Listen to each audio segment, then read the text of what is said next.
yang membantu kita untuk bisa meraih husnul khatimah. Di antaranya yang pertama adalah menyambung silaturahmi. Rasulullah SAW mengatakan, "Man ahabba an yubsata lahu fi rizqihi wa yunsa'a fi athari falyasir rahimah." Hadis Bukhari, kata Nabi SAW, siapa yang ingin dilapangkan rezekinya, dipanjangkan umurnya, maka hendaknya dia menyambung silaturahmi. Al-Hafidz Ibnu Hajar dalam Fathul Bari ketika mensyarah hadis ini, beliau menyebutkan ada riwayat yang lain yang sahih, ada tambahan wa tudfa'u anhu mitatus su', kama qala Nabi SAW. Ketiga, ya ingin agar dijauhkan darinya, tertolak darinya kematian yang buruk, maka hendaknya dia menyambung silaturahmi. Jadi silaturahmi itu mendatangkan 3 manfaat ya. Pertama, dipanjangkan umurnya, yang kedua dilapangkan rezekinya, dan yang ketiga dijauhkan dari kematian yang buruk. Maka seorang yang ingin agar husnul khatimah berusaha untuk terus menyambung silaturahmi. Jangan sampai setahun lewat ternyata dia tidak menyapa bibinya, tidak menyapa tantenya, menyapa aja tidak, apalagi transfer uang padahal dia dalam hidup lapang ya. Jangan sampai demikian, hingga tantenya pun tidak kenal dia, dia pun seakan tidak mengenal tantenya. Jangan sampai dia ngaji sudah bertahun-tahun ternyata masih ribut dengan kakak dan adiknya. Maka dia pastikan dalam hidup ini jangan sampai terputus silaturahmi. Saya punya kisah nyata, artinya saya sering cerita hal ini. Ada kerabat yang saya kenal,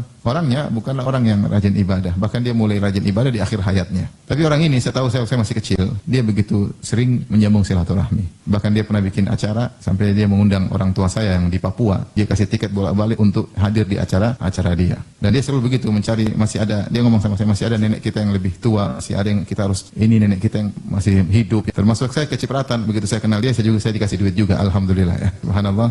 Biasa-biasa terakhir menjelang dia meninggal, dia kenal saya, kemudian dia minta didatangkan guru, mulailah belajar, mulai dia sering ke masjid. Sampai akhirnya dia meninggal usia 80-an kalau tidak salah, dalam kondisi berzikir kepada Allah Subhanahu wa taala. Bukan orang soleh, bukan rajin ngaji seperti antum, enggak. Mungkin salat mungkin juga tidak terlalu serius ya. Tapi di akhir hayatnya, subhanallah, dia suka beribadah. Di antara ciri khas orang ini suka menyambung silaturahmi. Oleh karenanya Rasulullah SAW bersabda, jika Allah menghendaki pada seorang hamba kebaikan, Allah akan menggunakannya. Bagaimana Allah menggunakannya? Allah membuat dia, beri petunjuk kepadanya untuk beramal soleh sebelum meninggal. Kemudian dia meninggal dunia. Demikian juga dalam hadis yang lain, jika Allah menghendaki kebaikan pada seorang, Allah memaniskan dia. Itu apa memaniskan dia? Allah membukakan bagi dia amal soleh sebelum dia wafat, kemudian dia mengerjakan amal soleh tersebut, kemudian diwafatkan oleh Allah Subhanahu wa taala. Dan ada orang-orang yang seperti ini ya. Di antara sebab orang diberi taufik kepada Allah sehingga terhindar dari kematian yang buruk adalah dengan menyambung silaturahmi ya. Jadi kita berusaha dalam hidup ini kita bisa menyambung silaturahmi. Kalau kita punya kelebihan harta, maka kita bagikan harta kita kepada karib kerabat kita, dan kita yang diuntungkan sebenarnya dalam kondisi sulit. Kita bisa silaturahmi dengan kunjungan, dengan telepon, dengan WA, dengan